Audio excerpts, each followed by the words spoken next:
I was actually a little bit on the fence about whether or not it is a black film. I mean, they are definitely the leads. Mm-hmm.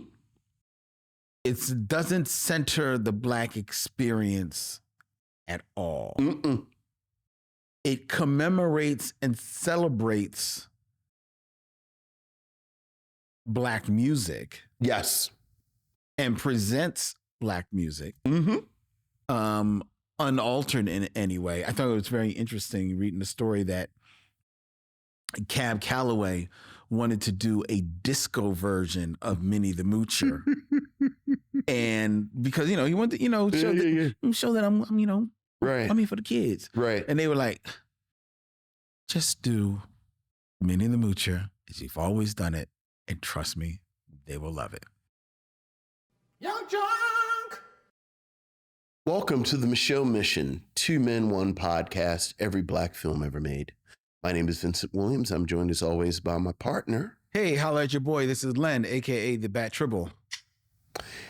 And tonight, on the final episode of Black History Month, as we end our conversation exploring the parameters of what does and does not make a black film, we call the curtain down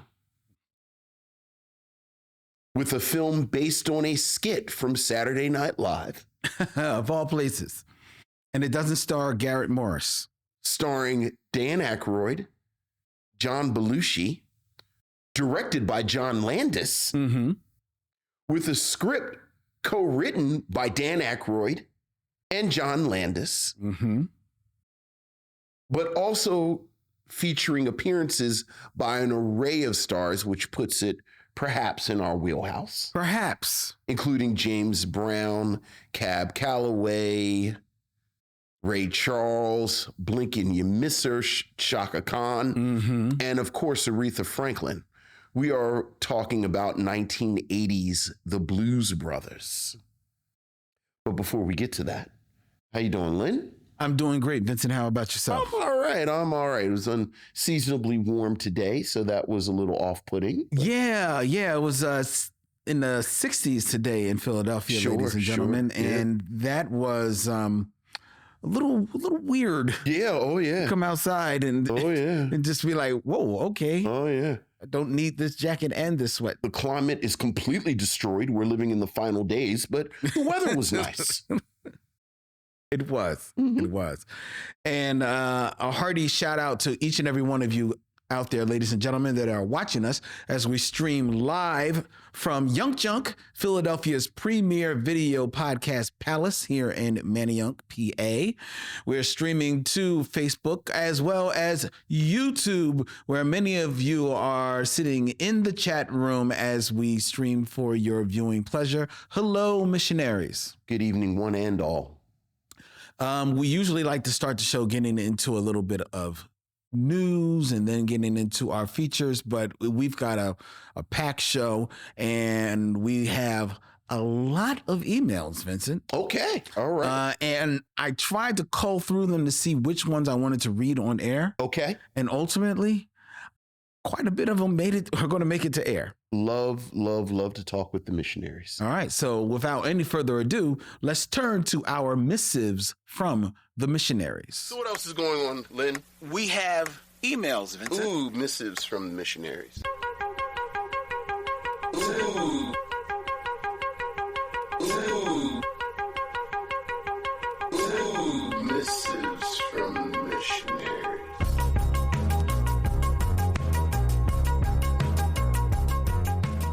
Email number 1, Vincent. Email number 1. From Nicole Court. Hey, Nicole. Hi, Len and Vince. I hope this email finds you well. It did. Thank you.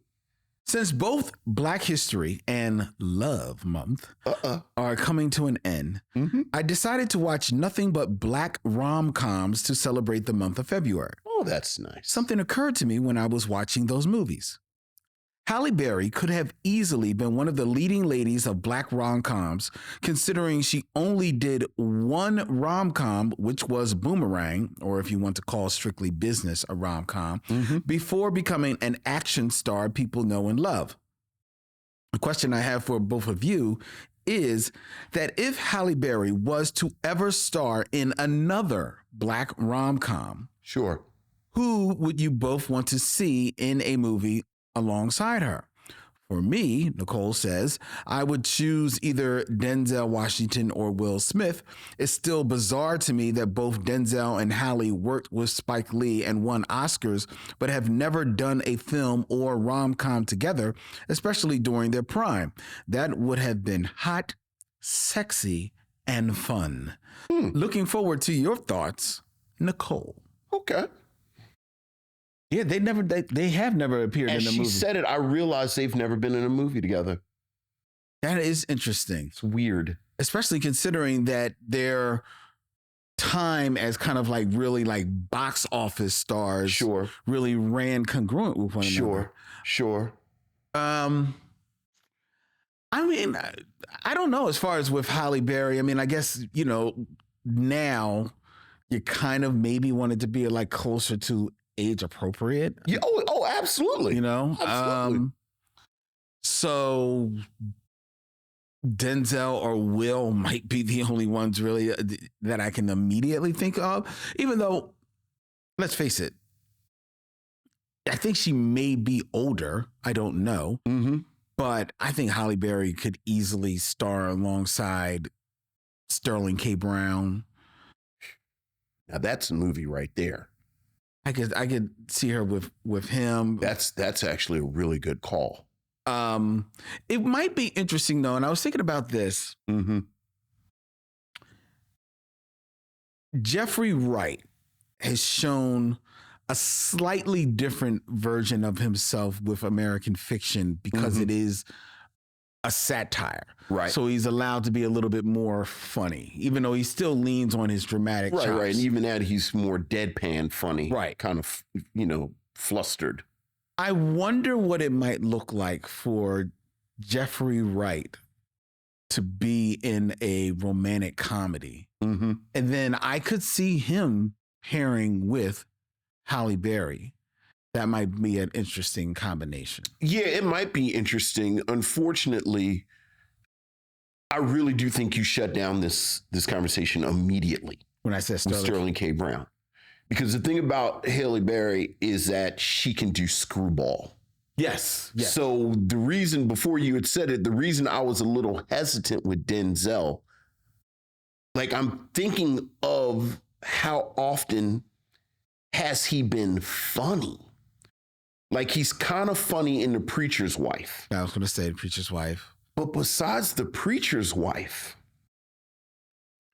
I don't know how funny Denzel Washington has been. He's humorous in other movies. Is he humorous or is he charming? Okay, that's a good point. Right. Like Halle Berry is funny. Yeah. Sterling K. Brown in both American Fiction and Honk for Jesus and Save Your Soul is actually funny. Yeah.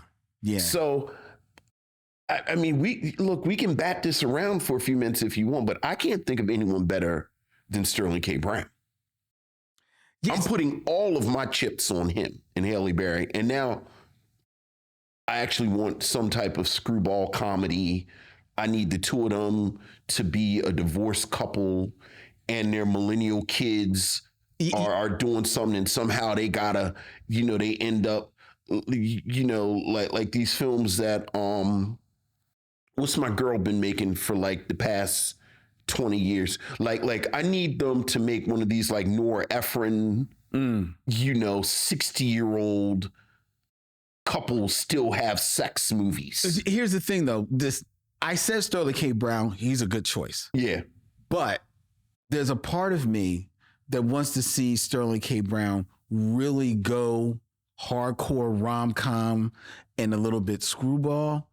But I want to see him beside Regina Hall as a kind of like a return to the chemistry that they had in Honk for Jesus and showing them doing another side of the couple.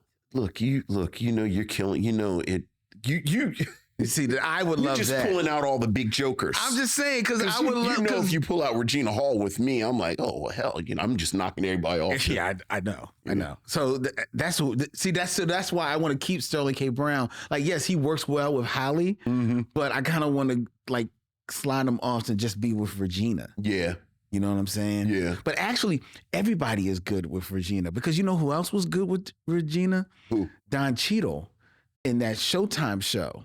What was it? Black Monday? Yeah. Don Cheadle and Halle Berry could be good. That's a good combination. That's a good one. Because he's another one that is actually very funny. Very funny. Yeah. Okay. All right. Well, there you go, Nicole. There's a couple. Now I want to see these movies. Me too. Yeah. I'm all for it. All right. We have next on our list. Next on the docket. We have an email from a friend of the show, Lisa Alexander. You know what? I want a Tribble sweatshirt. Are you selling those, or is that dead stock? This actually was a commemorative piece that I had made for all of the Tribbles. Oh, I'm sorry. I didn't know it was just. Well, it was when we did our last show. I'm sorry. Oh, I'm sorry. Because it's 10 years. Yes, it's 10. It's 2011 to 2021. That's really nice. Thank you. Mm-hmm. Go ahead. Go ahead. May I continue? I was just looking at it. I was like, oh, look at that. We didn't really get a chance to talk before the show started because I had to move the car. So go ahead. I'm sorry. Friend of the show, Lisa Alexander. Hey, Lisa. Good evening, Len and Vincent. I just finished listening to the Watermelon Man and Black Like Me episodes, which I greatly enjoyed. A fellow missionary asked if you two thought Criterion should release Sweetback's Badass Song. My question is this.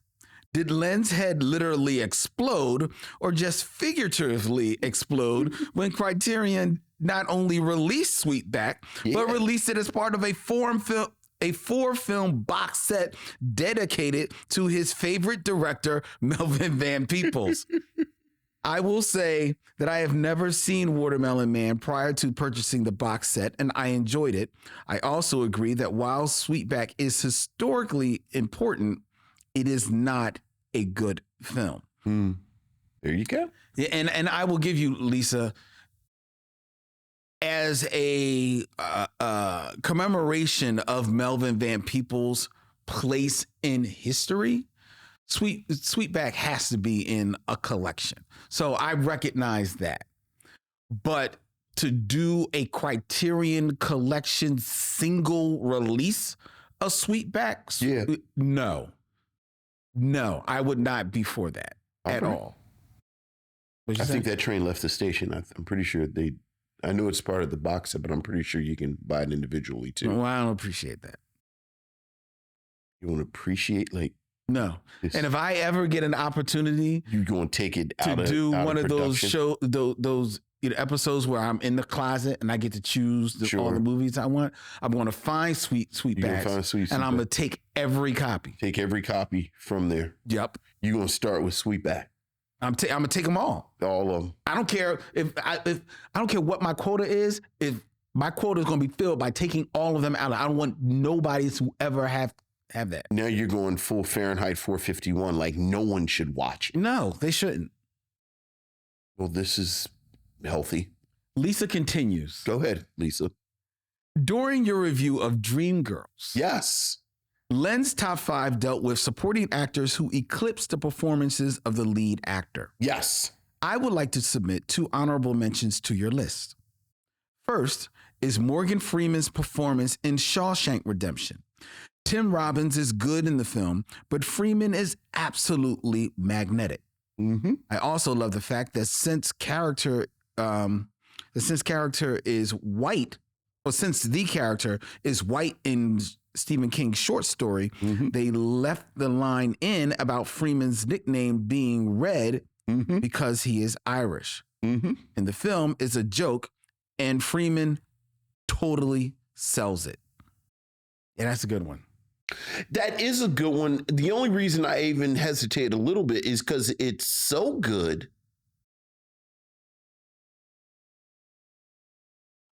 I think there's an argument to be made that Morgan Freeman and Tim Robbins are co-leads. Because Morgan Freeman is telling the story. Morgan Freeman has a storyline separate from Tim Robbins. Because remember, he's in prison after Tim Robbins. He has that whole period. No, he's in prison when Tim Robbins gets there. No, I mean after Tim Robbins. Oh, you mean after he escapes? Okay. Morgan Freeman deals with being free. And I believe, as she mentions the short story, I feel like even in the short story, Red is telling the story. So the Tim Robbins character is a character in the story. Obviously the story's about him. But yeah, I agree so much that I almost feel like Red is a co-lead. See, there's an argument to be made to agree with her, but I think Tim Robbins is still very, very good. So I don't think Morgan Freeman eclipsed him. I think like you said, he probably, because he's so strong, almost rise to the role of co-lead. Yeah. But I don't think he eclipses Tim in that film. Tim Robbins is great in that film. Yeah, he's really good in that film. He really is. And what's the second one?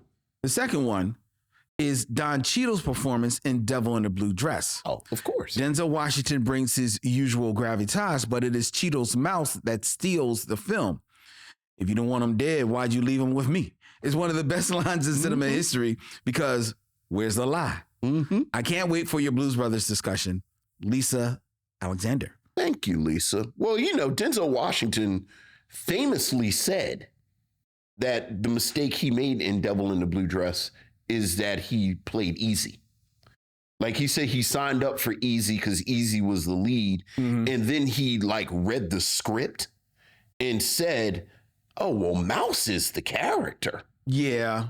But then I don't think Denzel could have done Mouse. I think Denzel might have been interesting. I think he's physically too big. Yeah. To play Mouse. Like you have to have this sort of kineticism and movement that Denzel just didn't have. You have to have that too, but you also, because you got to remember where Denzel is at that time in his career. Denzel is probably at his zenith of superstardom. Yeah. So it's hard to see him in a character. Right. You know what I mean? And to kind of go along with that, frankly, he's too good looking. I didn't want to say it like that, but that is really what it is. That's 100% what it is. That's really what it is. Like he's way too good looking to be a side he character. would be distracting. Yeah, so. And you would never, Right. Yeah. But thank you, Lisa, for the email. Thank you, Lisa. Another email. This is from Michael Lockett. Hey, what's up, Michael? Summer in the 70s. Happy Black History Month. Vincent Len, you should be proud of what you've created here. The Micheaux mission is comfort food in film critique form. Everyone, not just our people, is better off from your commentary. Oh, thank you, Michael. Appreciate that. I was incredibly happy to be introduced to Watt Stacks and revisit Summer of Sam. Unlike last week, there is an excellent connection between these two films in the very real look at the 70s both provide. The slice of life and behind the scenes stuff of Watt Stacks made me remember the happiness I felt as a young child in the 70s. The music didn't hit the mark in the film, but you two pointed us to the recordings, which are smoking. Yeah. Summer of Sam, I feel, in no way gives us a black film. I think if Spike could have put his black lens on for it, he would have either drawn parallels or a distinct contrast between the Black American and the Italian American communities. Having seen this film originally on the big screen, I will say there was more tension for Leguizamo's character when he thought he was being targeted. It could have been the larger-than-life visuals or music in Dolby surround sound. A quick question for you too.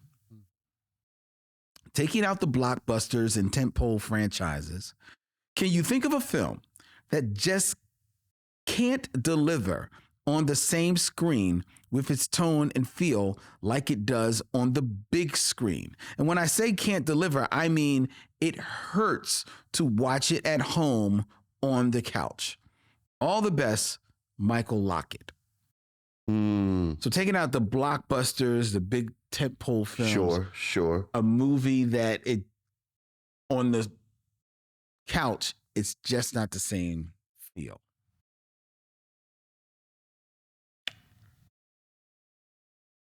Thinking.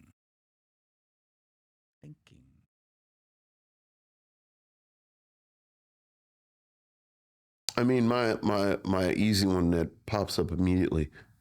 I really like seeing Wes Anderson films at the theater, just because of his attention to detail and sort of the set design and the costumes and I don't know.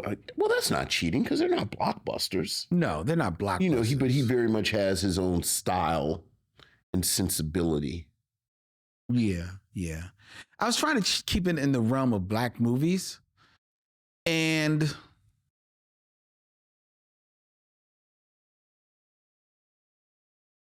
I mean, I love Barry Jenkins on a big screen. I'm trying to think. I'm pretty sure I've seen all of his films in the theater. Have you seen any of them on TV? Well, I've seen, obviously I've seen them both in the theater and on television. How did you feel? And it does hit differently. I think Moonlight hits differently on TV. I think if Beale Street Could Talk hits differently.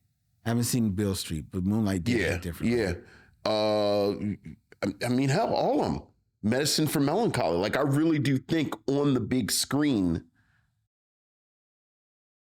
that his team, I don't know his cinematographer off the top of my head, but it's so beautiful that it, again, I love to see his films on the big screen.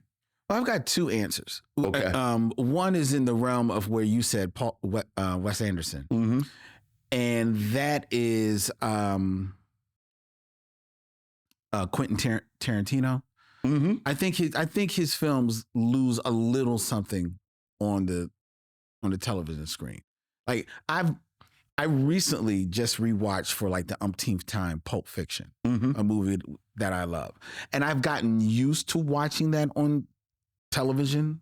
So I've seen it, but I still viscerally remember the impact of seeing it on the big screen. Now, is it because of the film or because of the masterful way he uses music? It's probably maybe a combination of both. I mean, I think he fills the screen very nicely, so yeah. Now, I didn't see the Hateful Eight. I didn't see that on in the Still haven't seen the Hateful Eight. I mean, it's a long movie, but here's but to that point, like Kill Bill kills on the screen. Yes, it does. It's not the same on television. That's true. It's not the same on television. So Django on the big screen. Django on the big screen is breathtaking. You need to see it. Yeah. You need to see it. It transports you back in time. Yeah. Because Django at the same time transports you back into the time of Westerns and transports you back to the time of the 70s. Right. I was thinking I was going to say the drive-in. Exactly. Right. Like it feels like you're watching a drive-in movie, watching Django. What's the movie that he did with Robert Rodriguez? Dusk Till Dawn? No. Dead Proof. Yes. Big screen. Okay. So Quentin Tarantino, but thinking about black films and just kind of like maybe going into the crates a little bit. I never feel the same effect of dead presidents on television that I did on a screen. And I think because in the movie, the epicness of the movie really stands out. Because you got to remember, dead presidents, because of the the advertisement, which is like the robbery, you're thinking of it maybe as this heist film. Right. But it spends a great bit of time in Vietnam. Look, it's, you know what I mean? It's a fantastic, yeah. So that is one that doesn't hit the same on television for me. It's a good question, especially in this moment when theaters are in danger. I know. Right. I know. Like I'm looking forward this week to seeing Dune, the second part of Dune. Okay. And I did not, Because we didn't, like most people, I didn't see the first one in the theater. And I'm really looking forward to seeing this. Seeing that in the theater. Yeah. Yeah. Yeah. You know what else you can see in the theater, ladies and gentlemen? On March 20th at Bryn Mawr Film Institute, the Micheaux Mission, along with the Be Real Black Cinema Club, will be presenting a live screening of Pariah from 2011, one of Len's top 10 favorite movies of all time. Yeah. And the writer-director D-Rez feature film debut, Pariah, screening at Bryn Mawr Film Institute Wednesday, March 20th at 7 p.m. Tickets are on sale right now at brynmarfilm.org. Please join us there. It's going to be a great time. We will have free pretzels for everyone, individually wrapped, for each and every one of you. Well, while supplies last. Let's put it that way. Supplies last. We will have free pretzels for everyone. We're going to have a good time. We're going to have have a short film that's going to play before the movie. It's going to be a whole night. It's going to be dressed to impress. You know, I've actually bought a black suit for the occasion, Vince. Good for you. One of us will be dressed to impress. Me and Stephanie of Be Real Black Cinema Club will be dressed to impress. Let's weigh wages on how Vince comes to their night.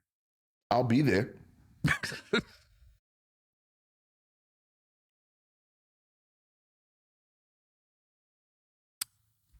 brynmarfilm.org. Pariah, March 20th, Wednesday, March 20th, 7 p.m. Tickets on sale now, ladies and gentlemen. See it on the big screen. On the big screen? With us. All right. We have one more email, Vincent. Okay. And this is from longtime friend of the show, George Carmona. Hey, what's up, George? Greetings, gents and missionaries. Top Gun. Yeah. For a sequel to an almost 40-year-old propaganda movie, Maverick had no business being as good as it was.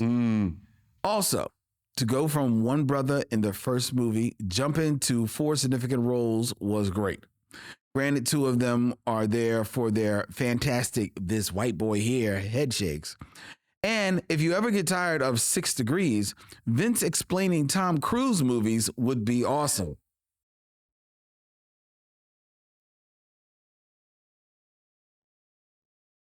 You want to explain another Tom Cruise movie for George? I can't even think of a good one off the top of my head because I need all the details of Eyes Wide Shut. No, that's not a Tom Cruise movie. Like what was the race car movie? The race. Something Thunder, not Rolling Thunder. Days of Thunder. Days of Thunder, where he was a race car driver. I've never seen this movie. You've never seen it, and yet you've completely seen it. I'm sure I have. Yeah. I'm sure I have. Have you seen this? I haven't seen it in years. Like, I'm sure there are some wonderful details, but yeah. George continues. Okay, George. For the time period of Summer of Sam, New York was nuts. Yeah. Having memories from a child's perspective, I remember the blackout and the Yankees, but that year had so much more. If you get the chance, read Ladies and Gentlemen, The Bronx is Burning by Jonathan Mailer. It does an amazing dive into 1977 New York politics mixed with the politics of baseball, the threat of a serial killer, and the general pressure pot of living in New York. And I think that's the type of vibe that Spike was trying to go for with Summer of Sam. Yeah. Lastly, you know, George, a huge Star Trek fan. Absolutely. With Star Trek Discovery ending, Yeah.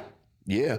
there needs to be a final Spock adjacent send off for a show that birthed a streaming service.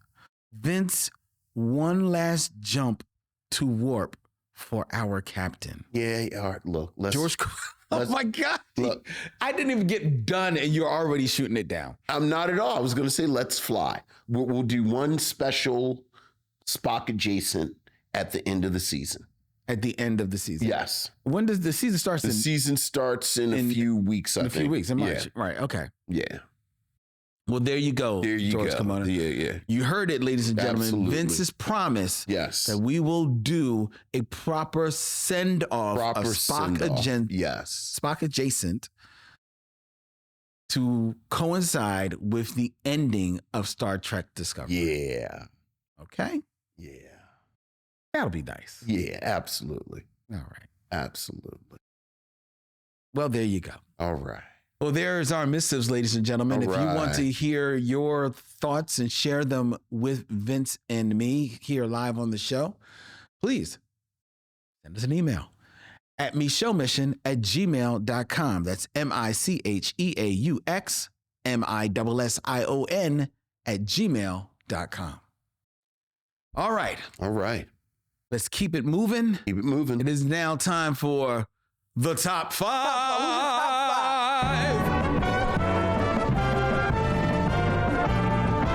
My top five is. My top five is. My top five is. My top five is. Top five, ladies and gentlemen, where I give Vincent a list and he gives us his scintillating commentary on said list. And we're going to keep it in theme, All right. Vincent. Keep it themed. We are reviewing the Blues Brothers. Yes, we are. Jake and Elwood. Jake and Elwood Blues, Mm-hmm. a fictional tale Yes. of a brother singing group, Mm-hmm. front of a band. But I give you the top five brothers, Top five brothers. actual brothers, Actual brothers.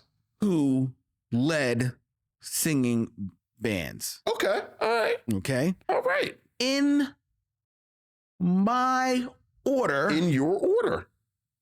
of list, your achievement. Okay. So see if you agree not only with the brothers that I select, Mm-hmm. but the order in which I place them. The level of achievement. All right. What we got? All right. Number 5. Well, I would start with number 5, but I do want to just mention real quick that I did have one honorable mention Honorable mention. that I thought that you would appreciate. The 6 finger. Yes. The 6th finger. And that would be? That would be Robert Cool Bell and Ronald Bell, Mm-hmm. the two of the co-founders of Kool and the Gang. Kool and the Gang. That's a good one. All right. Yeah, absolutely. Kool and the Gang, a historic R&B band, Mm-hmm. first and foremost, before they became more of a group Right. Sure. type of thing.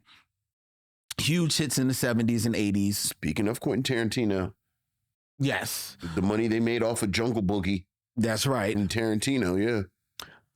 They are honorable mention because, for one reason and one reason only. Okay.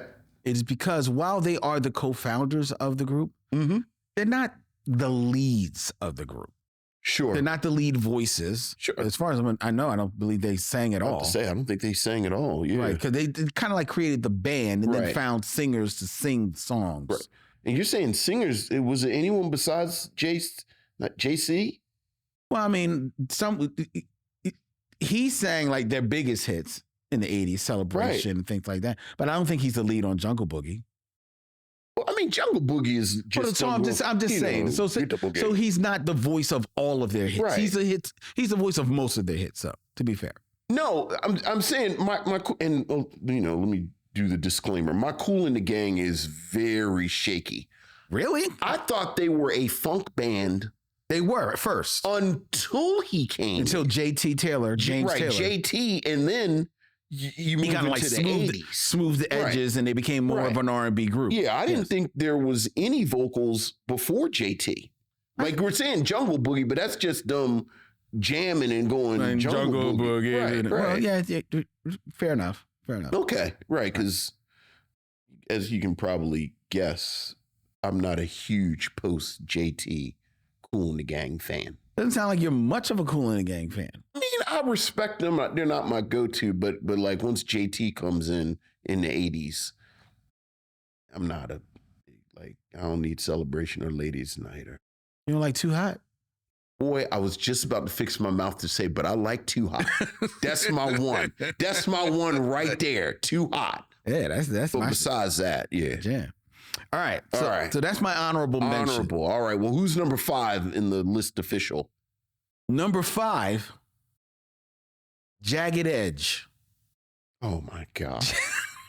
Jagged Edge, ladies and gentlemen, Oh Lord, have mercy. an American R&B group from Atlanta. Mm-hmm. That was initially signed to Jermaine Dupri's So Def Recordings, features the work of identical twin lead singers Brian and Brandon Casey, as well as Richard Wingo and Kyle Norman, making out the quartet. The group's debut album, A Jagged Era, performed modestly at the time of its release, but however, it did achieve gold status. But with their subsequent albums, released from 1998 to 2007, they all became commercial successes, especially J.E. Heartbreak, which featured like their biggest hits, Let's Get Married, He Can't Love You, Walk Right Out of Heaven. Jagged Edge, number 5, Brother Brothers. All right. Who's number 4? You're not a Jagged Edge fan? What do you want? What do you want from me, Lynn? The wedding song, the remix. Let's Get Married? Yes, the remix with Run With Reverend Run? Yeah, You like that? Yeah, now they call you the preacher's wife, but certainly, I don't know if they would be on a list of. But go ahead. Hey, it's not my list. That's number 5. It's your list. All right, what's number 4? That's number 5. All right, we want to start out with Jagged Edge. Started with Jagged Edge. Sure. Who's number 4? Number 4, the top 5 Brother Brothers. Yes. Mm-hmm. Hailing out of Cleveland, Ohio Mm-hmm. in 1991. Mm-hmm. Bone Thugs and Harmony. Yeah, well, yeah. Which features the work. I guess we're on camera. I can't just take my phone out and start looking at other stuff. Go. The hip hop, slightly R&B-ish group. We used to tape this at your house and wasn't no cameras on. I could just start scrolling on my phone while you're doing this. Featured the work of Busy Bone, Mm-hmm. Wishbone, Mm-hmm. Lazy Bone, Yeah. Crazy Bone, Mm-hmm. and Flesh and Bone. Sure. It did. Oh, I believe you. Only 2 of whom are actual brothers. Mm. And that would be Flesh and Bone Sure. and I believe Lazy Bone. Oh, well, of course. But everyone else, but they all call themselves brothers. Like they say in Zooland, he's my brother, not my actual brother, but the way that black people use the word. Right. Mhm. They had their breakout hit in 1991, Thuggish Ruggish Bone. Remember that? Oh, yeah. You remember that song. And then, of course, they followed it up in 1995 with their second album, 1999 Eternal, which included hits The First of the Month. Yeah, it's the first of the month. And their hit song, Mm-hmm. The Crossroads. See you at the crossroads. Crossroads. Yeah, yeah, sure. A tribute to the then recently deceased mentor, Eazy-E, which won a Grammy Award in 1997. Sure. And Oh, there's an and. There's Bone Thugs and Harmony Mm-hmm. are the only group Mm-hmm. to have worked with renowned rappers Tupac Shakur, Mm-hmm. the Notorious B.I.G., Mm-hmm. Eazy-E, Mm-hmm. and Big Pun while they were all still alive. Okay. That's actually a nice little tidbit. And I knew they had worked with Tupac and Biggie. Yeah, right. I knew that. Yeah. And of course, they work with Easy, Right. them. About.com ranked them number 12 on its list of the 25 best rap groups of all time. And MTV called them the most melodic hip hop group of all time. Well, certainly if you can't believe About.com and MTV when it comes to hip hop, who can you believe? They were my sources. Yes. So number 4. Yeah, yes, Bone Thugs Harmony. Number 3, because we've had Jagged Edge and Bone. Boy, who's number 3? Number 3. Mm-hmm. You can take them by either their first name or the name on which they went out on. Their first name was the Jackson 5. Oh, all right. See, now they went out on the Jacksons. Now you're talking about some siblings. Out of they're all siblings, Vincent. Right. They're all family. Yes. The Jackson 5, the Jacksons, the American pop band out of Gary, Indiana, which originally featured Jackie, Tito, Jermaine, Marlon, and Michael, managed by their brother Joe. The group Father Joe, excuse me. The group was among the first African-American performers to attain a crossover following for such hits as I Want You Back, ABC, The Love You Save, I Will Be There. They famously left Motown in the 70s to go to Epic Records. All except Jermaine. That's right. So then he was married to Berry Gordy's daughter. Right. So he stayed with Motown. So younger brother Randy was moved up in the ranks. And then the name of the group was changed from the Jackson 5 to the Jacksons, where they released successful albums Destiny and Triumph, and the singles Enjoy Yourself, Shake Your Body Down to the Ground, and Can You Feel It? The Jackson 5 has sold more than 100 million records worldwide.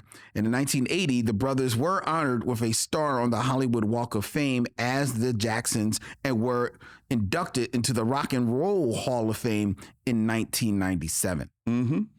Two of their recordings, ABC and I Want You Back, are among the Rock and Roll Hall of Fame's 500 songs that shaped rock and roll, and alongside I'll Be There, were also inducted into the Grammy Hall of Fame. Okay. Now, the curious thing is this is in order of success. You have 2 sibling groups in front of the Jacksons. Yes, I do. Interesting. Who's number 2? Number 2 on the top 5 brothers above the Jackson 5 is or Jacksons. KC and JoJo. Well, this is certainly your list. That's right, ladies and gentlemen. KC and JoJo Haley won Cedric and Joel Haley. I didn't know Joel was actually his name. Do you feel like it's enhanced your life that now you do know? I do, because I'm ready for any trivia contest. Where Jodeci will certainly come up. Well, this is KC and JoJo. Oh, just KC. Who did front Jodeci. Okay, go ahead. They were the lead singers of the chart-topping R&B group Jodeci, which also featured the Great Brothers, Dalvin and Devontae. Sure. They were known for their 1998 smash hit All My Life. This is KC and JoJo. This is their career after leaving Jodeci, which was a huge success as an R&B group. That at the time rivaled only Boys to Men for R&B group supremacy. In the 90s. Sure, they're above the Jacksons. This is all fascinating.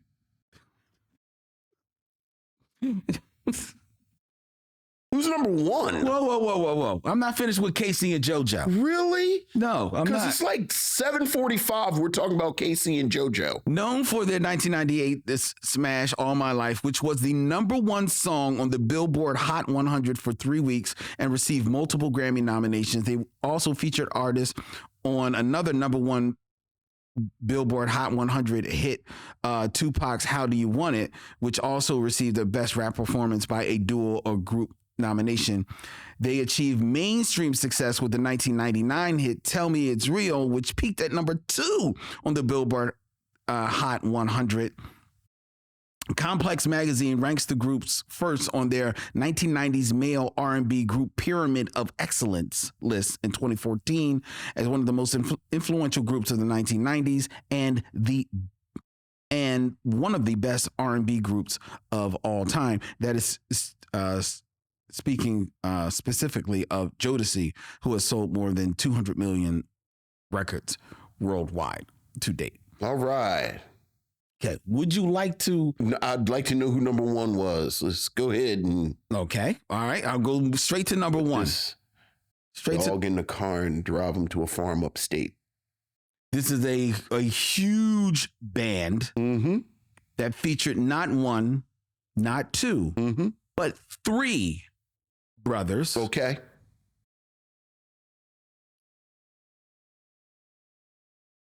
And that would be Earth, Wind, and Fire. Right. Among the best-selling bands of all time. Absolutely. The band was formed in Chicago by Maurice White in 1969, and prominent members have included his brothers Verdine White, Philip Bailey, Ralph Johnson, Larry Dunn, Al McKay, Roland Bautista, Robert Brookins, Sonny Emery, Fred Revell, Ronnie Laws, Sheldon Reynolds, and Andrew Woolfolk. And then at one time, their half-brother Fred joined the group as well. Fred White. Earth, Wind, and Fire has won 6 Grammys out of 17 nominations, 4 American Music Awards. They've been inducted into the Rock and Roll Hall of Fame, the Vocal Group Hall of Fame, the NAACP Image Award Hall of Fame, and Hollywood's Rock Walk, earned a star on the Hollywood Walk of Fame. They've also received an ASCAP Rhythm and Blues Soul Heritage Award, a BET Lifetime Achievement Award, a Soul Train Legend Award, a Grammy Lifetime Achievement Award, the 2012 Congressional Horizon Award, and the Kennedy Center honors in 2019.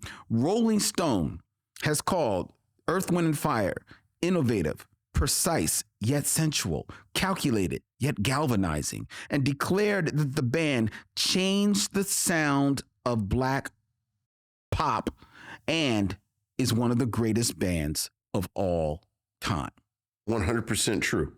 100% true. Right. And deserving of being number 1 on the list of top 5 brothers. Right. And certainly, but considering that this is a list that doesn't have DeBarge on it, doesn't have it's right there in the name, actually, the Isley Brothers on it. Or I mean, hell, I'd throw the Whispers and the Silvers on before a couple of people on this list. But but it's your list. It is my list. But here's where I'm going to go with this. All right. I'll make an argument for the Isley Brothers, right? You got a legit case for the Isley Brothers. Do I have a legitimate case for a group that's been making hits for 50 years and damn near invented rock and roll and soul music? Thank you. Okay. You got an argument for the Isley Brothers. Okay. I can do that. All right. Okay. You happy? DeBarge, I don't think their success, I don't think, as much as people want to, certainly Jagged Edge is better than them. Jagged Edge had a more successful career than DeBarge. They did. I don't know if they did. I know that they did. I don't know if they did. I'm telling you, they did. They had a more successful career than DeBarge. How are we? If you market more successful, you can. I'll tell you how you can market. You can whichever way you want. Longevity. They lasted longer than DeBarge because DeBarge flamed out. They famously all flamed out. Okay. How many albums did Jagged Edge have? They had about 7 albums. DeBarge did not have 7 albums. Jagged Edge had 7 albums? Yes, just because you didn't listen to them doesn't mean that they didn't have them. No. I understand that part. Yeah, they had 7 albums. They had 7 albums, and at least 5 of them went platinum. Yes, they did. Yes, they did. Jagged Edge had a more successful career than DeBarge. Okay, go ahead. They did. Hey. Which means that they also had a more successful career than the Silvers. Okay, the Silvers, I was just thinking of brother groups. All right, so that knocks them down.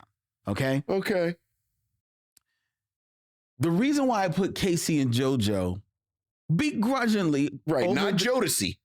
Yeah, not Jodeci. Casey and JoJo. Right. But taking their whole career in totality, that they were able to continue on as themselves, as brothers, as a duo, and still have success, right? The reason why I put them over the Jackson 5, not Michael Jackson, not Jermaine Jackson, not Janet Jackson. Well, You said the Jackson 5. but the Jackson 5. The reason I And put the them Jacksons. and the Jacksons is because I love the Jackson 5. You love the Jackson 5. Uh-huh. We both love the Jacksons. I would argue Okay. that unfortunately, time has not been kind to the memory of the Jackson 5, especially the Jacksons. I like their Epic, the music they did with Epic. I think some of it very much stands up, but I don't think it is as well remembered as their Motown stuff. I think when people think of the Jackson 5, they go right back to the I agree. they go right back to the Motown stuff. But certainly that is eternal. But here's the other thing. I also think that when people think about that Motown stuff, I bet there's a lot of people, and even surprisingly, I would argue a lot of Black people, like generations younger than us, that hear that music and hear Michael Jackson and not hearing the Jackson 5. They're hearing that, that was little Michael. They're not hearing Jackson 5. They're not giving that credit to the Jackson 5. The Jackson 5? Yeah, but I don't think that they're Like, it's still the group. but I don't think that the group resonates in people's memory. Like, I think Michael Jackson has eclipsed their memory so much that he has subsumed. No, certainly more than them. But to say that the Jackson 5 is not iconic as the 5 of them, like even if it's just that snapshot, that ABC snapshot, I think that's all 5 of them. No, it is all 5 of them. But I think, this is my read of it. I could be 100% wrong. But my read is that when the average person, and admittedly, I'm thinking about generations younger than us, when they think of those, they see that snapshot of... Why are you just thinking about them now? Like, we're thinking about everybody. Like, if you think... God bless the young people. I'm not basing anything on them. Like, I thought we were talking about everybody. In that case, Earth, Wind, and Fire shouldn't have been on there if we talking about the young people. You can't talk to the young people. First of all, you can talk to them. You can talk to them, but, you got to talk to them like they're the young people. Well, but I think that the young people still remember, they still... Oh, there's Earth, Wind, and Fire. I think when they listen So to... you're trying to tell me the young people remember Earth, Wind, and Fire more than the Jackson 5? They know that was that's that group that my mom listened to. It was the Jackson 5. When they hear the old Jackson Earth, Wind, and Fire, when they hear old Jackson 5 records, they're hearing, that's little Michael Jackson. So they hear Earth, Wind, and Fire and say, oh, well, that's Verdine on guitar. They're not hearing the brothers, but it's the band. So Jackson 5, you can focus on Michael. I'm telling you, they But do. Earth, Wind, and Fire, I'm telling you, you do. can acknowledge them as brothers. I'm telling you, I think people just hear Michael. They hear Michael. But Earth, Wind, and Fire, Michael. but Earth, Wind, and Fire, they hear the White Brothers. No, I'm not saying they hear the White Brothers. Then what are you talking about? I'm saying that I don't think that people are... This is a ridiculous list. It's not a ridiculous... I reject this list out of hand. Put it in a car. We're going to drive it to the farm upstate so it can run around with other lists. And yeah, that's what happened. We put them in the car while you were in school. We're going to put this list in the car while you're in school. List. And it's a very good list. And we're going to put the list in the car and drive to a farm upstate so that it can run around with the other list And it's got lots of room, and you don't have to worry about feeding and walking the list anymore. But it's a very good list. Okay. All right. Let me ask you this then. Taking that list, obviously you would put the Jackson 5 above Casey and JoJo. Knowing you will probably take Casey and JoJo off. So let's say if you took that list and you had Earth, Wind, and Fire, then you had Jackson 5, and slot in the Isley Brothers. Mm-hmm. Okay? Now, who are you contending that you should be on that list besides Casey and JoJo and Jagged Edge? Because you're saying DeBarge, and I'm telling you, their career is the two of them careers eclipse. We just said the Isley Brothers. I gave you Isley Brothers. I gave you Isley Brothers as number 3. I'm telling you, I'd put the Whispers on before I'd put Jagged Edge on. You see. Okay, all right. Let's see. Come on, let's keep it moving. There you get into a personal bias. Come on, let's keep it moving. Let's keep it moving. I can't mess with it. Like I said, it's a very good list. It's a wonderful list. Pat me on my head. I'm not patting you on your head. I feel the pat on my head. Just understand, when you go to school tomorrow, we're going to take the list to a farm upstate so that it can run around with this other list. And one day we can go visit on the farm. No, not that weekend, because we have something to do. I think we're busy that weekend too. Okay, I don't know about that weekend. We'll try, but we'll see. Jagged Edge had a very good career. That's what I hear. A better career than DeBarge. Okay. Certainly. I'm bringing receipts next week. Look, man, look. It's now time for the Game of Kings, ladies and gentlemen. We move on to the 6 degrees of D'Urville Martin. It's the key.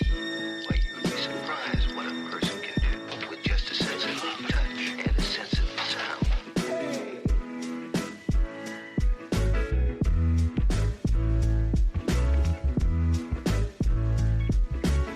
6 degrees of D'Urville Martin, ladies and gentlemen, where I give Vincent 2 actors and he has 6 films or less to connect them to the number 1 brother.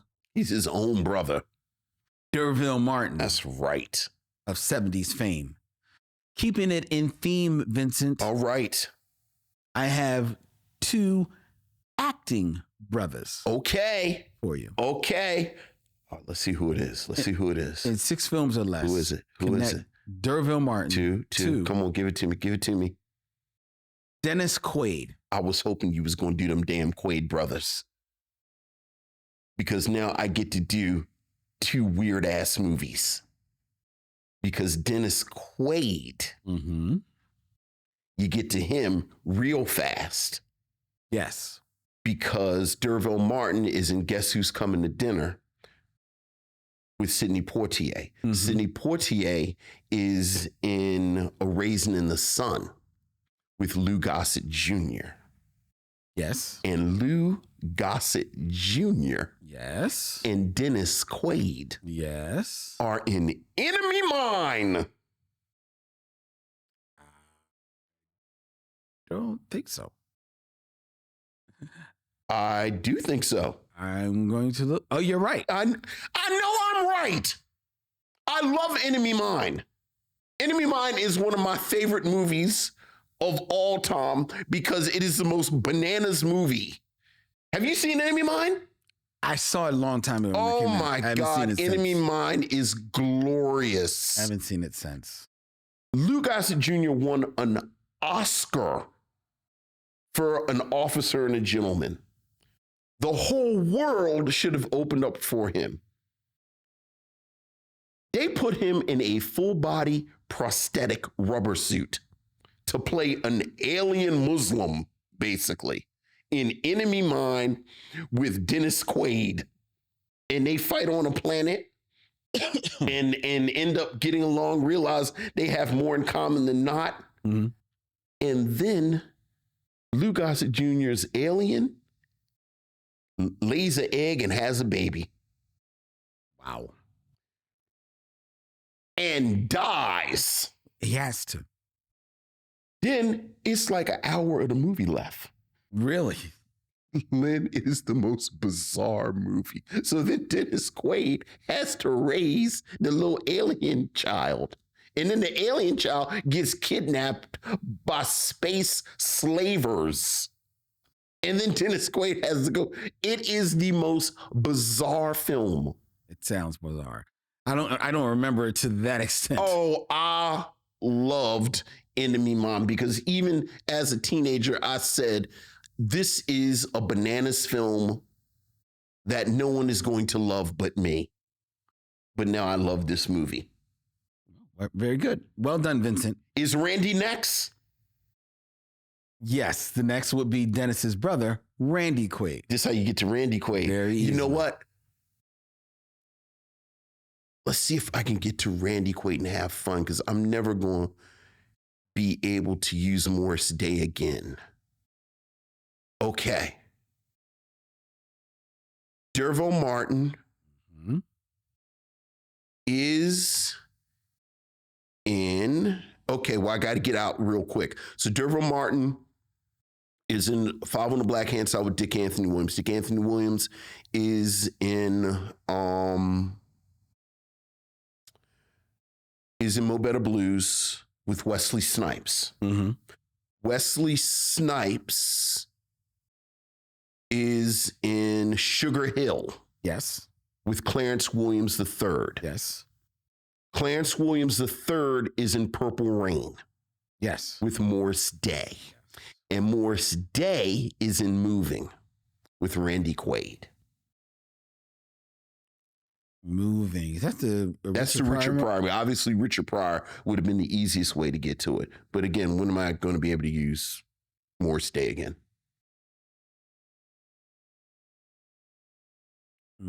Moving. I was going to say, because remember, Morris Day played his daughter's boyfriend, but then that would assume that you knew anything about Moving. And why would you know something about Moving?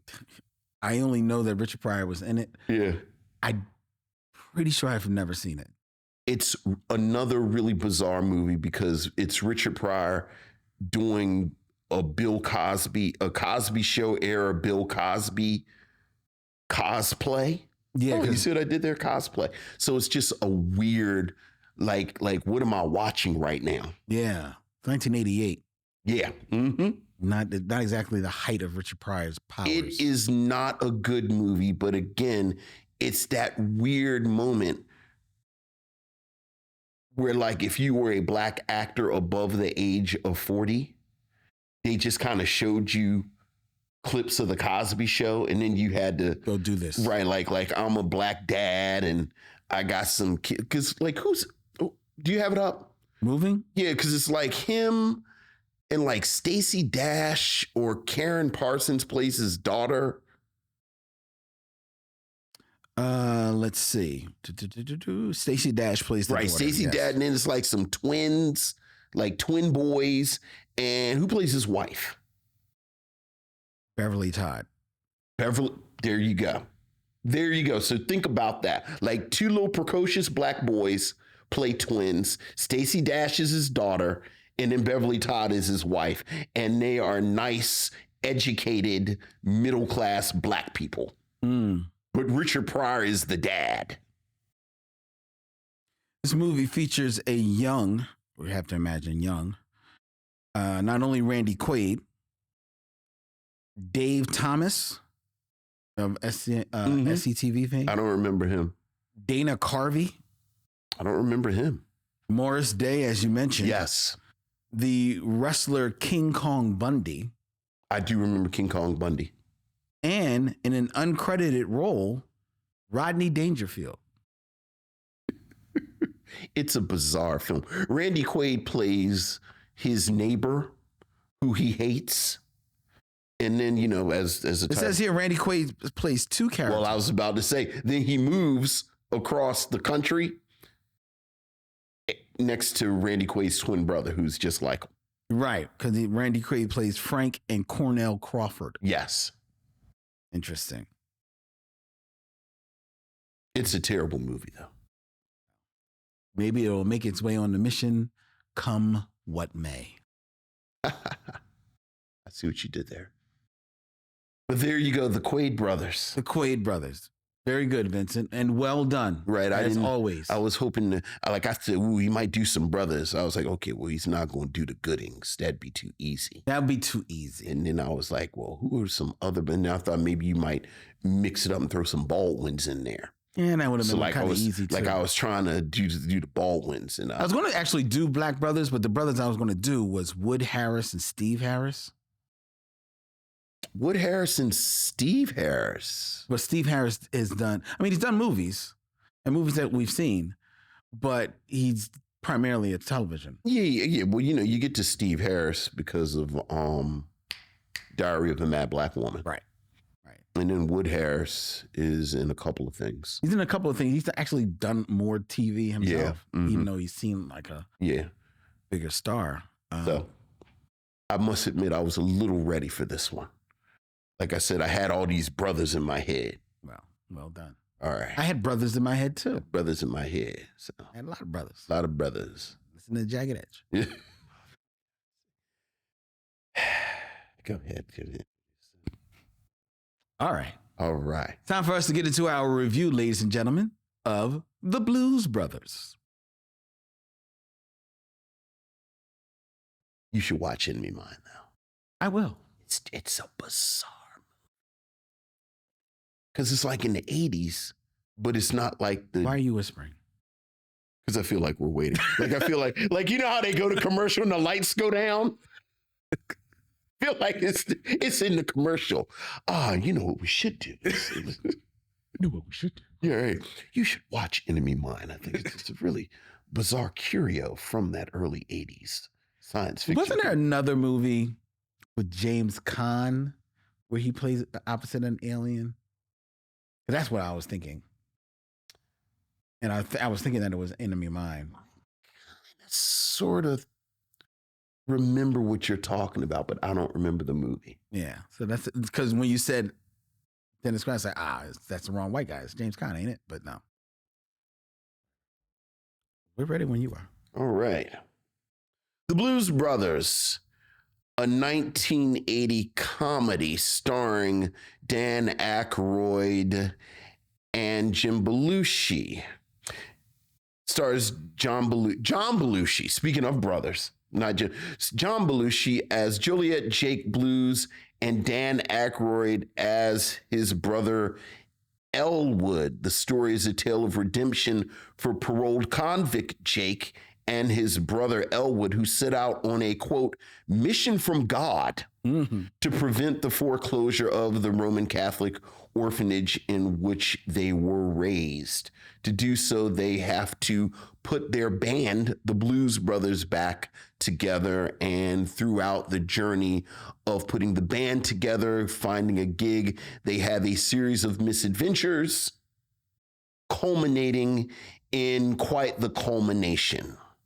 Besides John Belushi and Dan Aykroyd, this is a film that features appearances from Cab Calloway, James Brown, Aretha Franklin, John Lee Hooker, and blink if you miss her, Shaka Khan. Shaka Khan. This was the choice of Lynn Webb as we end Black History Month and finish answering the question, what is a black film during this month? Lynn, what do you have to say about the Blues Brothers? Before I say what I have to say about the Blues Brothers, let me just say this. The Missionaries must think you spit gold. Because I know we will not get one email about this culminating in a culmination. Culminating in a culmination. No one will even mention it. That's right. Vince said it. It sounds right. Hey, culminating in a culmination. Is that not true? Does it not culminate? Is it not a culmination? The Blues Brothers, ladies and gentlemen. 1980. 1980 is prime time Saturday Night Live, right? And you got to remember, as much as people hurled about Saturday Night Live right now, ladies and gentlemen, in 1980, Saturday Night Live is like must-see TV on Saturday nights, late night, and the not ready for primetime players. Almost all of the stars, heavy hitters, each and every one of them. And at the top of the pack are Dan Aykroyd and John Belushi. John Belushi, especially because he is coming off in 1980 off of the success of Animal House. Right. From 2 years earlier. Animal House, a movie that set the bar for insane college, teen TNA comedies. And John Belushi was its star. Yet on television, on Saturday Night Live, his partner was Dan Aykroyd, maybe a little bit more erudite of a comedian, if you want to say, a little bit more eccentric of a taste, but no less funny. And together, they joined their mutual love of classic soul music from the 50s and 60s to comprise this duo, this fictional duo, the Blues Brothers, who were these two white guys who would go on stage with a real band, and they, much to their credit, would sing old soul songs on Saturday Night Live. And it became a big hit.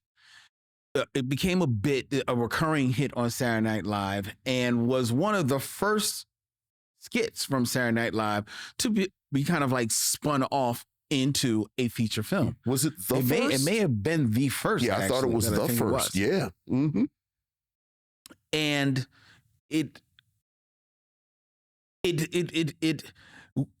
to do this, it required them now to build out this mythology of this group.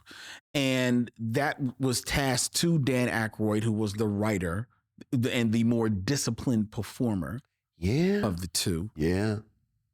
So Dan Aykroyd wrote this incredible backstory for the Blues Brothers that would be, in his mind, the script for the movie. Incredible because it is literally the Lord of the Blues. It is a 324-page script for a 2-hour movie.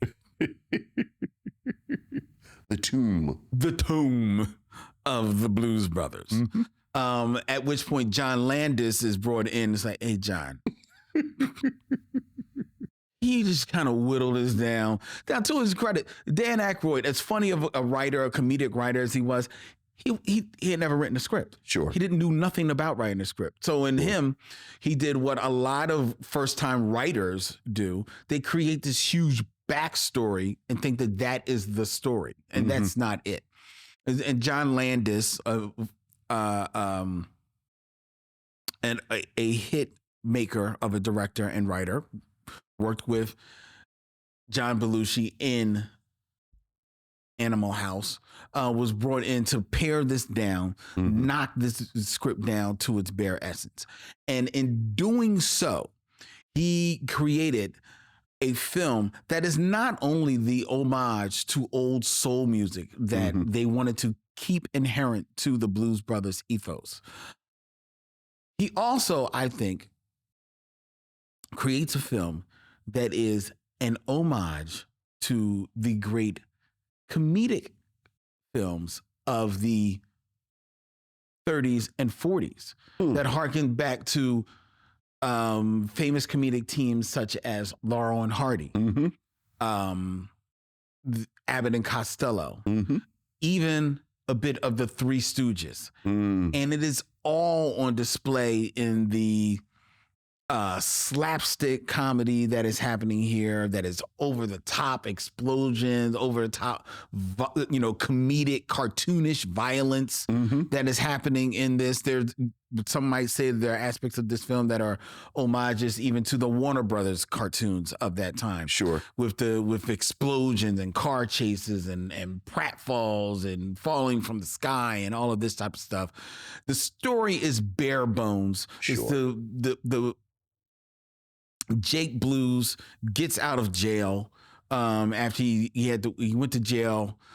His brother Elwood meets him. They've fallen on hard time. The band is broken up, but the orphanage where they grew up is about to get kicked out of its home in Chicago, and they are now on a mission from God. Mission from God To raise the money so that they will not lose the orphanage can stay in its sure. building. They can pay the taxes. Pay the back taxes. Which makes no sense because the orphanage is part of the Catholic Church. Yeah, but I mean, they say that if the Catholic Church was interested in keeping it, but they have no interest in keeping it. So, Yeah, which is thus why the taxes become due, because otherwise they wouldn't have this tax wouldn't be a problem. So now they've got to go on this journey, and it's basically a road trip. It's a road trip to put the band back together, and then to find a way to perform in such a venue that will make enough money for them to pay off the taxes. Right. And on this road trip, they run afoul of the Chicago police, the parole board, because Jake is out on parole, the state police, the Nazi regime in America, because they run afoul of them. Right. The military, there's literally the world at one point or another is chasing the Blues Brothers, the good old boys, the good old boys, the band, the good old boys are chasing them, and a jilted lover, and one Princess Leia herself, Carrie Fisher, good old Carrie Fisher, who may be the most violent of all of them. So, because while everyone else is chasing them with cars, just wishing to lock them up, and maybe get a punch in it here or there, she's chasing them with bazookas, flamethrowers, mortar, missile launchers. She's blowing up city blocks. Yeah. All to get back at Jake Blues. Who has jilted her. Yeah. It is a cartoon of a movie. And in so doing, it's a hell of a lot of fun.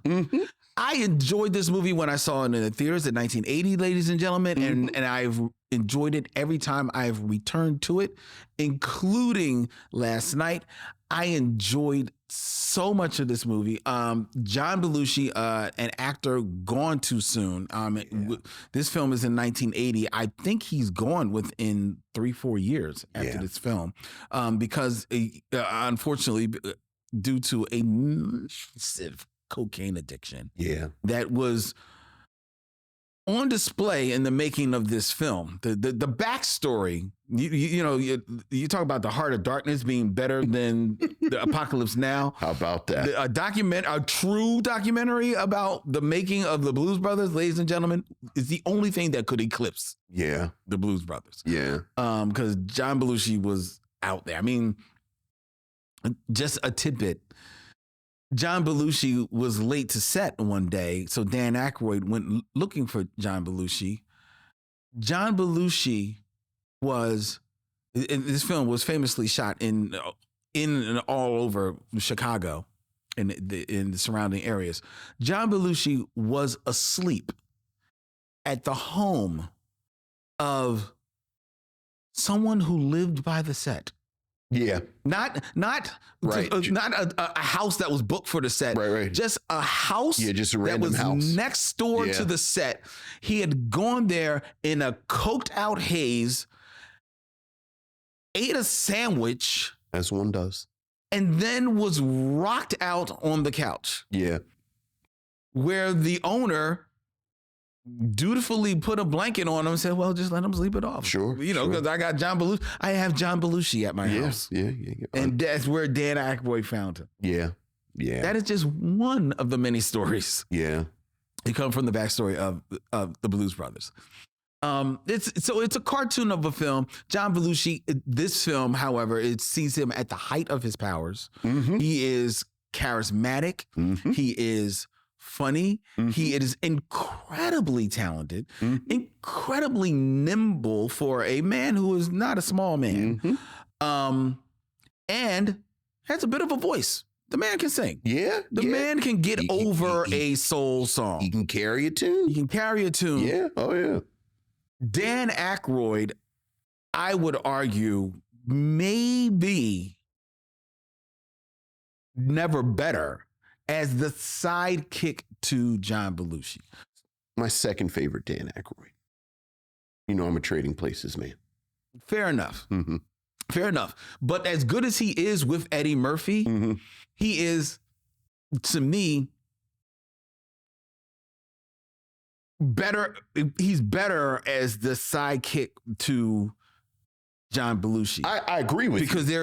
I agree with you. There is a of course, grown in synergy between the two of them. Yeah. That just bleeds off the screen. They and Elwood, his Elwood Blues, a lot more deadpan, a lot more, reined in of a performance, but nevertheless just as funny, just as energetic when he needs to be in his way. And Dan Aykroyd, as we learned on We Are the World, can carry a tune as well. So He can play harmonica. they play the harmonica. Yeah. Oh, yeah. So he gets that over. So the beautiful part about this is that there's no cutting to someone else singing as the Blues Brothers. Right. These are the Blues Brothers. They have and in 1980, they're both in their early 30s. So they've grown up on soul music of the late 50s and 60s. And this was the music of their childhood and music that was near and dear to them.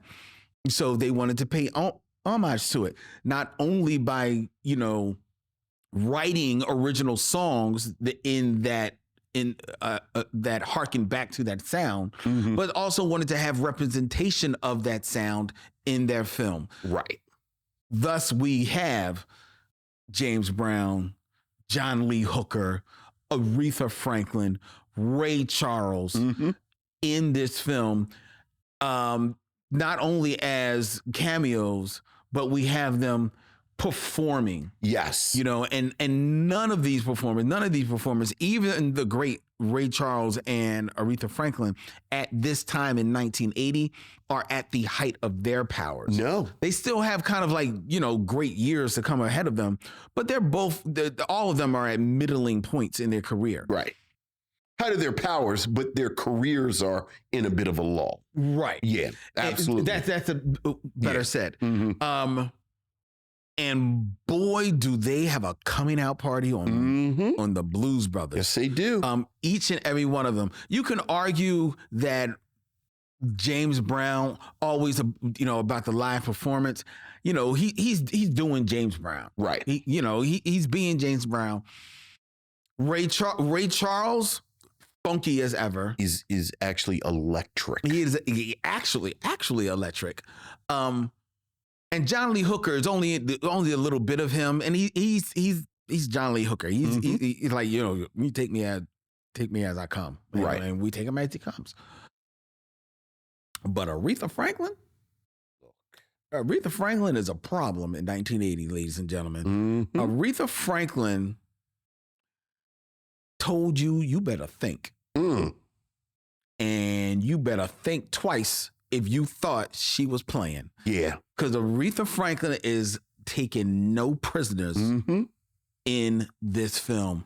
She almost steals the movie. Yeah. And she's in there for maybe all of 10 minutes. I think it's 6 minutes, 51 seconds. Right. Yeah. And she's because they have the clip. But I'm sorry, go ahead. Yeah, right. Yeah, it's not even 10 minutes. So not even 10 minutes, at all. but almost steals the film. She is so powerful and electric and saucy and sensual and sexy and just a beast in this movie. Like, so much so that Aretha, who it's not used to lip singing and not an actress, famously not an actress.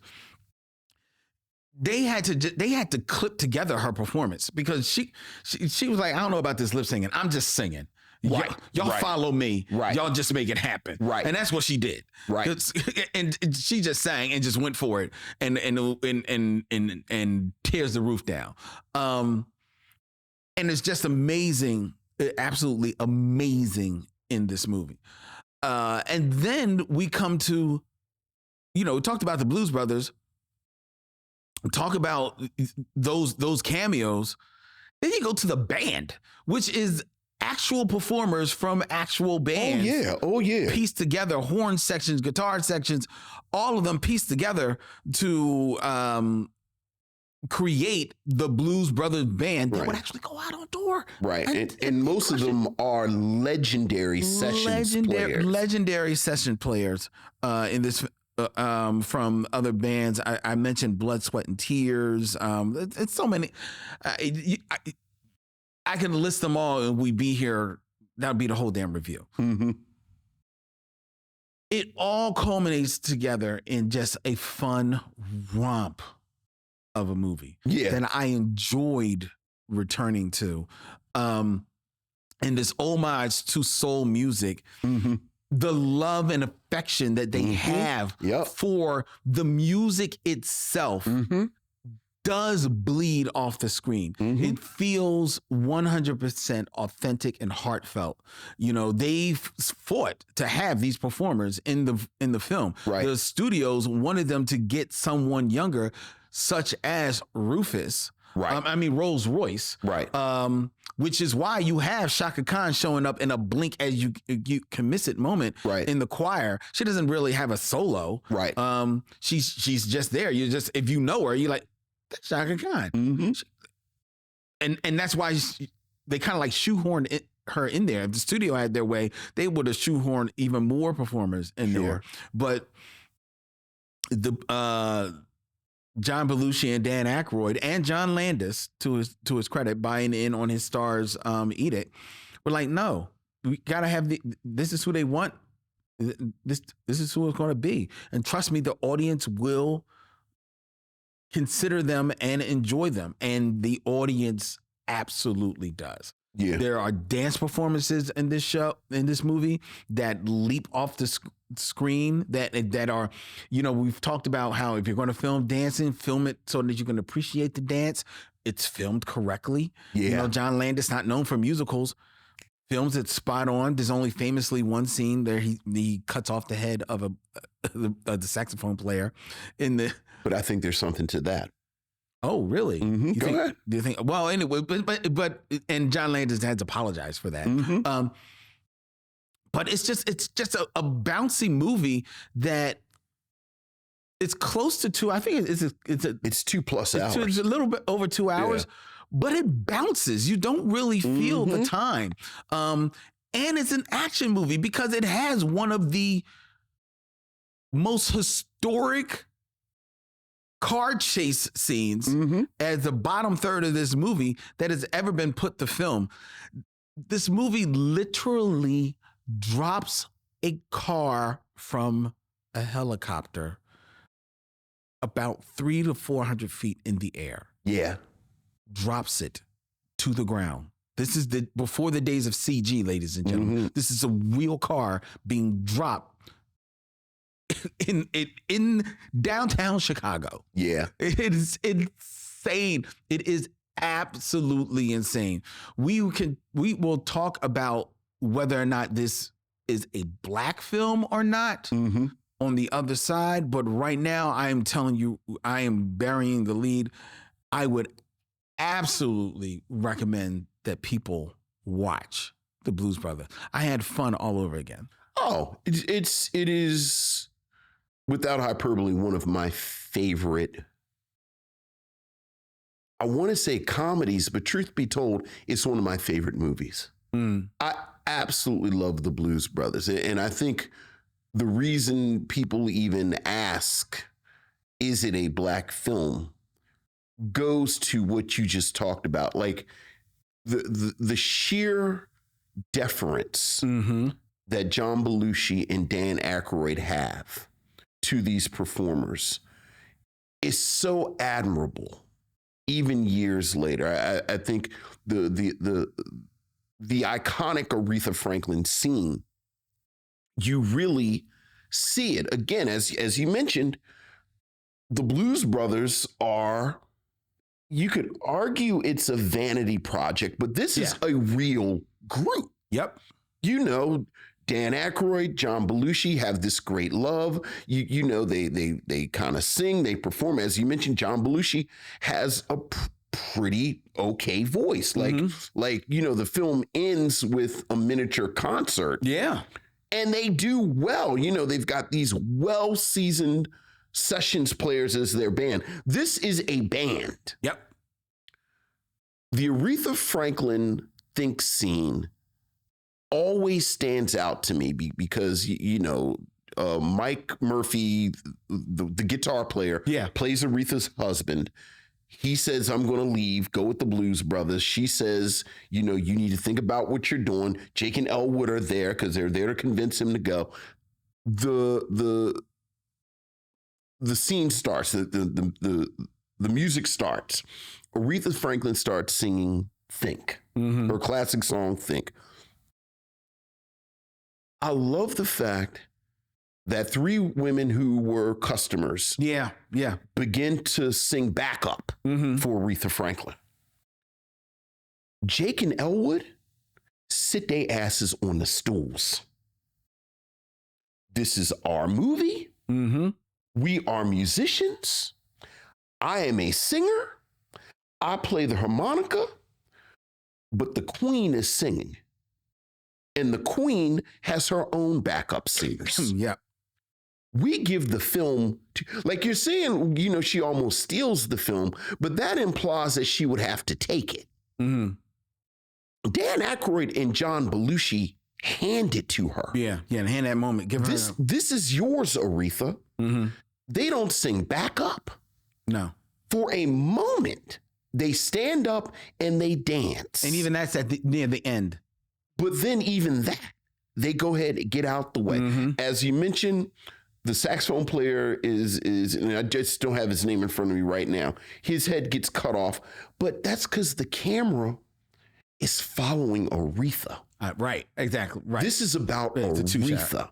And again, this is like the extension of this is so generous and so egoless. Like, can you imagine 2-3 years later, someone like Bruce Willis in a scene like this, where you know he'd want to get the mic and want to sing a little bit? He'd want to be a duet. Right. My beloved Eddie Murphy. There's no way Eddie Murphy is giving up this much screen time in his movie the way that these two do. And while Aretha is the biggest example of that, as we just said, Ray Charles is electric. Yeah. When Cab Calloway sings Forgot about Cab, Minnie the Moocher, the Blues Brothers aren't even there. No. These men are so generous and so deferential and so respectful of these Black artists who, as you said, none of them are at a point in their career where they're the new hot. Aretha is a little older. For a lot of people, this is their first real exposure to Cab Calloway. Or John Lee Hooker. Ray Charles is 1980. I think for a lot of people, it's not easy being green like that. I think people kind of know him as an elder statesman, I'm going to say Muppet elder Show guy. Yeah. But when he sits down on that keyboard, and I don't think it's a Black film, but I admire again how respectful they are to blackness and to this black art. Much like you, I think this is a wonderful example of these comedies from this. Like, this is my favorite. This is my favorite comedy in that little cohort of kind of early post Saturday Night Live movies. You know, you mentioned Animal House. You know, you think about something like Caddyshack or Stripes but this really is the film. Whereas, as you said, I think Dan Aykroyd is fantastic as this kind of deadpan Elwood Blues, but he still has some mischief in him. He's always trying to make toast. Always trying to make look. Everywhere he goes, he's making toast. God, I want some toast, and John Belushi is just, you know, I always feel a little melancholy when I see John Belushi in this film because he's so good. You can almost see him burning out. Yeah. Well, yeah. Like, this John, like, there's no way you look at this film and say, this man is going to be an old man. This is not someone who's going to be an old man because the charisma, the talent, the dexterity, the wit. It's and this is probably the last time we see it. Yeah, it's like, you know, we talk about him, you know, the sort of dancing, but like, I love even the quiet moments, like, or the moments that aren't as bombastic, like the moment where he basically convinces Carrie Fisher's character not to murder him. There's a moment where he takes his glasses off. It's the only moment he takes his glasses. And it bleeds off the screen how charismatic this man is and just the spirit of this man, so that you completely understand why she, of course, falls for it again. Right. Yeah. It's a fun film. It's a film with a surprising amount of heart. Like, the other thing that I think works real, where as I said, this is my second favorite Dan Aykroyd film. But I do think he's better with John Belushi than he is with anyone else, because you do get the sense that Dan Aykroyd and John Belushi loved each other. Yes. Like, these were actual brothers. Oh, yeah. And it comes through with their chemistry. It comes through with the way they talk about each other. Again, just quiet. Like, there's a quick moment where Dan Aykroyd, you know, where Elwood puts a blanket on Jake. And I don't know if that was in the script or not, but it's such a beautiful moment. Yeah, because then he sits by the window. And then he sits by the window and watches a train. And, you know, like you, I can't, you know, I can't recommend this film enough. Like, this is frankly one of the films that made me love films. And when I think about Aretha Franklin performing, this is what pops in my mind immediately. Yeah. Like, I would love to say, oh, well, I go to this and there's some footage of her from 1963. But if I'm being honest, it's her poking Mike Murphy's chest saying, you need me. You better think real hard about the decisions you're making. So yeah, this is, I'm just glad we figured out a way to talk about the Blues Brothers. But you said you don't think that this is a black film? I don't. Even though it is, I mean, all these performers and Cab Calloway, he performs in this, but he also acts in it. Yeah, absolutely. Well. Micheaux favorite Stephen Williams shows up as a cop. Stephen Williams shows up as a cop. I actually disagree with you a little bit. I think Aretha Franklin does a pretty good job acting. No, she does. In this scene. She does. She does. Yeah. I forgot. Yeah, she does act as well. I was actually a little bit on the fence about whether or not it is a black film. I mean, they are definitely the leads. Mm-hmm. It doesn't center the black experience at all. Mm-mm. It commemorates and celebrates black music Yes. and presents black music Mm-hmm. unaltered in any way. I thought it was very interesting reading the story that Cab Calloway wanted to do a disco version of Minnie the Moocher. And because, he wanted to, show that I'm Right. I'm here for the kids. Right. And they were like, just do Minnie the Moocher as you've always done it. And trust me, they will love it. You know what's funny about that though? And I can't pull the name of the movie off the top of my head. Remember we watched a film a couple of years ago. Like we first saw Cab Calloway in I think Cabin in the Sky. It was either Cabin in the Sky or Heidi Ho. Heidi Ho. Right. Wait. Whichever film we saw him in first, then the second film, which it may have been Heidi Ho. Okay, maybe. It was like 5-6 years later. Mm-hmm. But remember, we talked about it in the review. He looked a little older. Right. Right. It was like 8 years later, and it looked like he is so nimble I know. in spry. Yeah. And I remember watching it today saying, wow, he actually has more energy in this film than he did in the film that we saw that was made like 30 years before this. Mm-hmm. Yeah, he's a bad man. He's look. He was a bad man. Look, again, the sheer generosity of Landis, Aykroyd, and Belushi. Mm-hmm. Because I think the other thing that's worth mentioning, Aretha Franklin, Ray Charles, Cab Calloway perform complete songs. Like they just, like, it's not, we're going to play a clip from the song. Like it's a whole number. Yeah, the whole performance. James Brown too.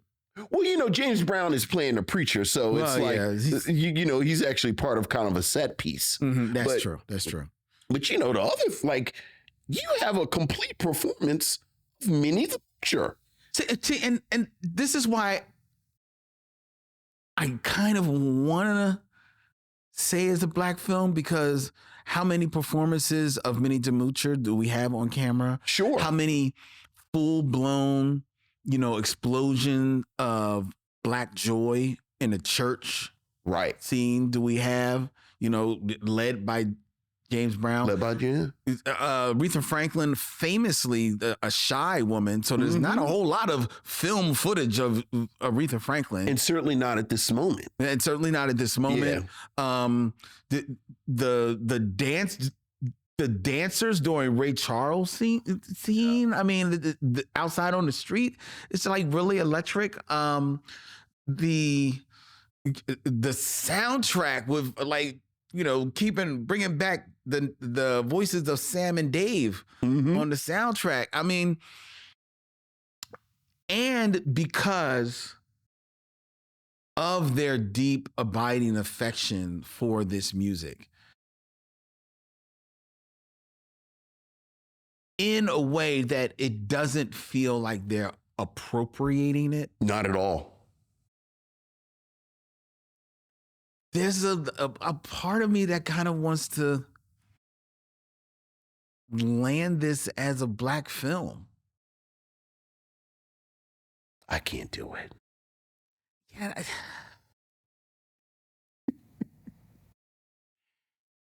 I think I look.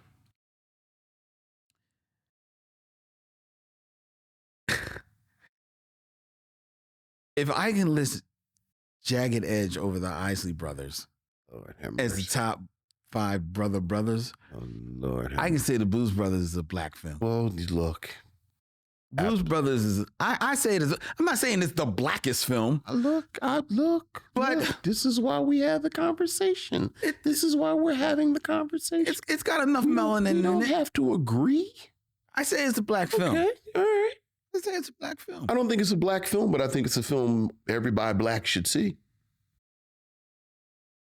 Well, that's fair. Mm-hmm. That's fair. Yeah. That's fair. Yeah. All right. Well, let us know what you thought.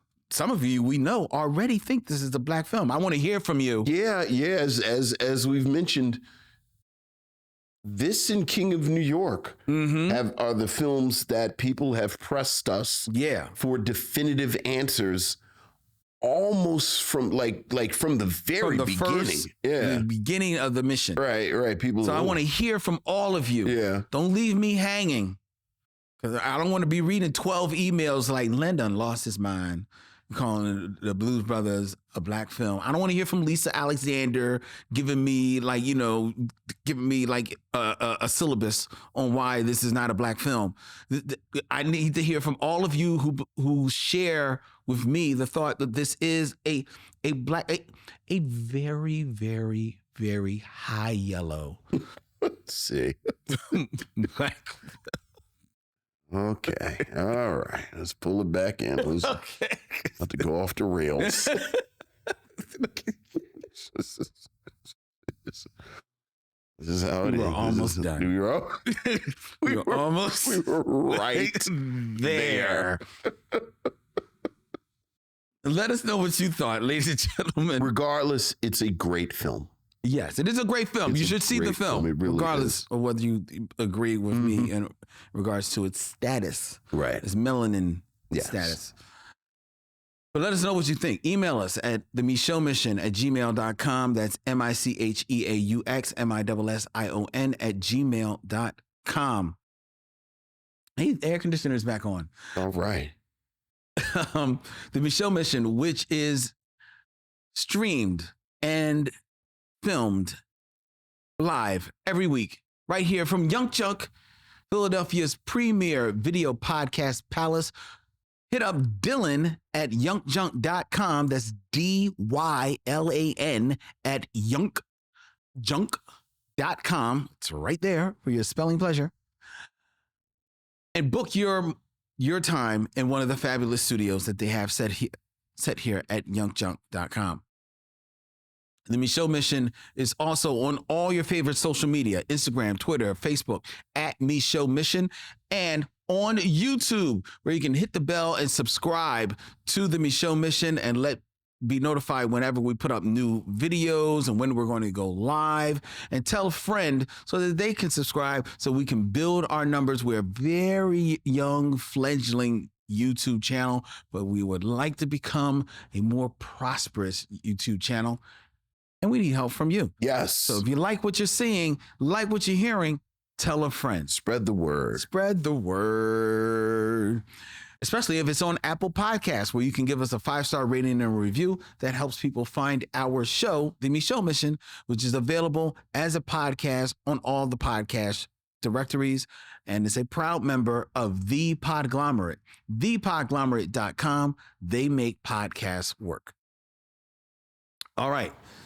Next week, ladies and gentlemen, we don't have a banner to show you, but we do have a film to tell you to look out for. Is I'm about to say Brinson's. It's Vincent's selection next week. And he dipped into the crates back into 1972 for this is a film that I was not aware of, that stars of I Spy. Yeah. Bill Cosby and Robert Culp in... Oh God, I just forgot the name of it. Hobbs and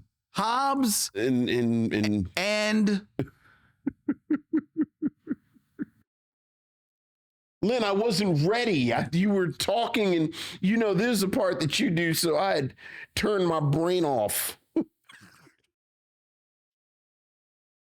I don't even know.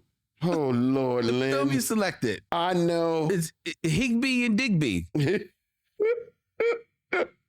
I've never heard of this film. Vincent came up with this film.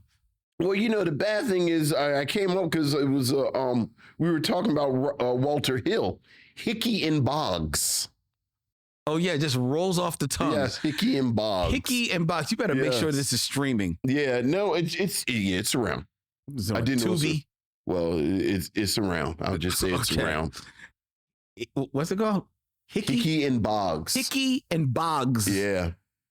Bill Cosby and Robert Culp, 1972, directed by Walter Hill. Yeah. Oh, yeah. Next week here on the Micheaux Mission. Until then, he's Vincent, I'm Len, and in parting, we say, We'll see you when it's time to meet again.